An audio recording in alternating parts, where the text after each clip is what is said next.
Ови детали и сведоштва за трагедијата во Кран Монтана.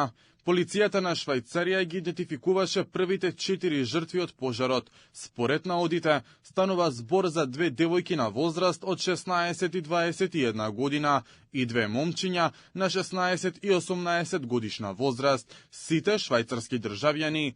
Телата им биле предадени на семејствата.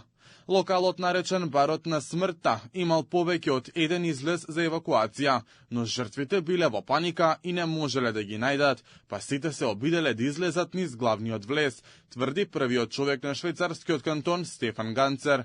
Полицискиот комесар на кантонот Веле, Фредерик Гислер, соопшти дека од вкупно 119 повредени во пожарот, досега идентификувани се 113 лица. Во однос на 119 повредени лица и врз основа на елементите што ги собравме, 113 се формално идентификувани. Од нив 71 се швајцарски државјани, 14 француски, 11 италијанци, 4 срби, 1 босанец, 1 белгиец, 1 од Луксембург, 1 пољак и 1 португалец. Во тек е и идентификацијата на 40 жртви. Тоа останува наш приоритет. Имаме потребни ресурси за ова и можеме да се потпреме на поддршката од бројни специјалисти од различни кантонални полициски сили во Швајцарија, на кои им се заблагодарувам. По пожарот во барот Le Constellation се огласи собственикот Жак Морети. Тој изјавил дека заедно со неговата сопруга се чувствувале многу лошо и потврди дека соработува со истражителите. Морети потенцирал дека барот поминал 3 инспекции во последните 10 години и дека се било во согласност со прописите. Ќе направиме се што е во наша моќ да помогнеме да се расветли причината за пожарот. Правиме се што можеме.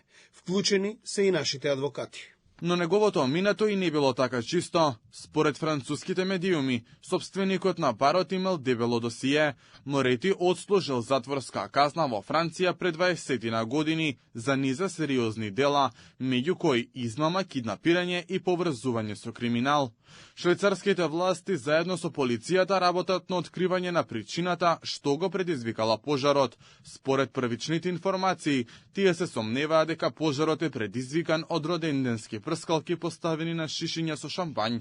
Во меѓувреме, знамењата се на половина копие. Швајцарија прогласи денови на жалост, а претседателот на државата Ги Пармелен несреќата ја опиша како една од најтешките трагедии што некогаш и се случиле на земјата.